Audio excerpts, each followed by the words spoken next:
ATV Telugu news. నమస్తే, ATV Telugu news కి స్వాగతం. ప్రజా చైతన్యం ద్వారానే స్వచ్ఛాంధ్ర సాధ్యం. పాటంశెట్టి సూర్యచంద్ర ఇండిపెండెంట్ ఎమ్మెల్యే అభ్యర్థి.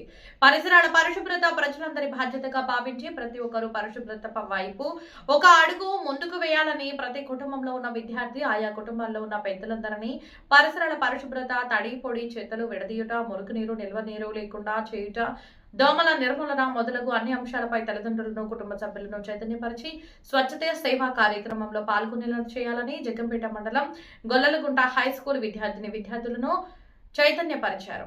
రాజకీయ పార్టీలకు అతీతంగా అన్ని గ్రామాలలో ఉన్న నాయకులందరూ, గ్రామ పెద్దలు, యువత, చిన్న పెద్ద, పేద, ధనిక తారతమ్యాలు లేకుండా కులమతాలకు అతీతంగా స్వచ్ఛ గ్రామ సాధన కోసం అందరూ ఐకమత్యంగా నిరంతరం ప్రయత్నం చేయాలని ఇండిపెండెంట్ ఎమ్మెల్యే అభ్యర్థి పాటంశెట్టి సూర్యచంద్ర ప్రజలను కోరారు.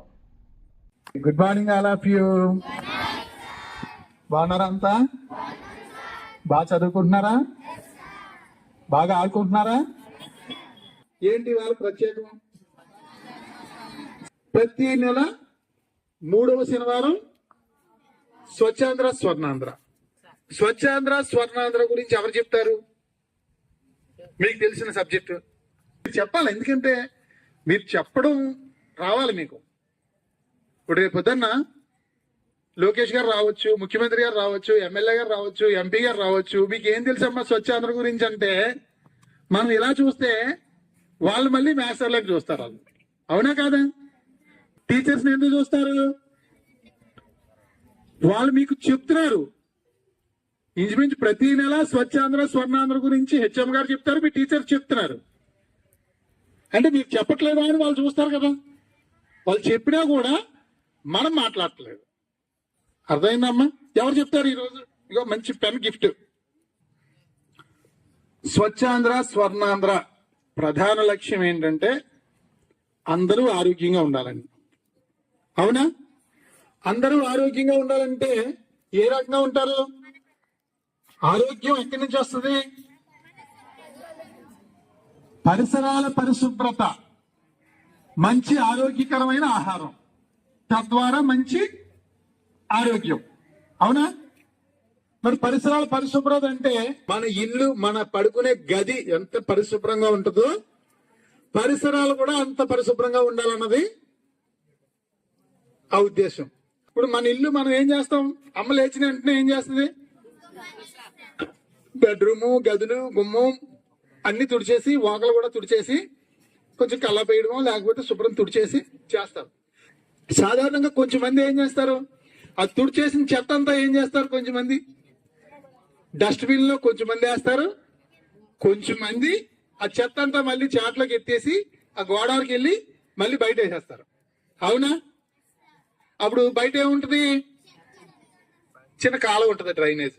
ఇంట్లోంచి, ప్రతి ఇంట్లోంచి నీరు వెళ్ళే కాలం ఉంటది కదా. అది పారొచ్చు, పారకపోవచ్చు, డ్రైన్ అవ్వచ్చు, మట్టిది అవ్వచ్చు, ఏదైనా సరే డ్రైన్ ఉంటది. మనం లోపల నుంచి చెత్త అంతా మళ్ళీ డ్రైన్ లో వేయడం వల్ల ఏమవుతుంది? నీరు ప్రవహించదు.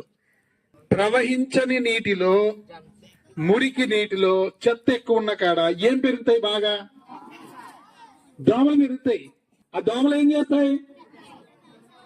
ఎవరిని కుడతాయి దోమలు? అసలు దోమలు అక్కడ పెరగడానికి కారణం ఎవరు? మనమే. ఏం వేసాం? వాటికి ఆహారం వేసాం, చెత్త వేసాం, లేకపోతే ఇంట్లో ఉన్న తుక్క అంతా వేసాం. అవి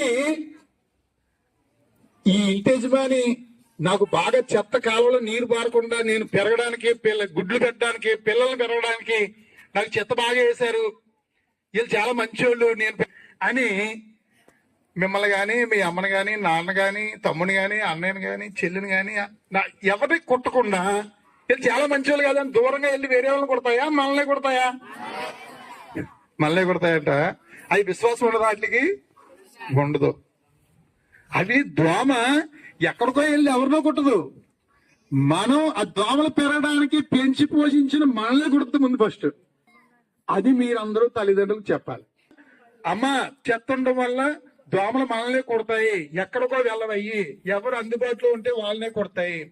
దోమలు కొట్టడం వల్ల డెంగ్యూ, మలేరియా, టైఫాయిడ్, అనేక రకాల జ్వరాలు, అనేక రకాల అనారోగ్యాలు వస్తాయి. ఆ జబ్బులు తగ్గించుకోవడానికి మనం అప్పులు చేసి హాస్పిటల్కి వైద్యం చేసుకుంటున్నాం. కాబట్టి మనం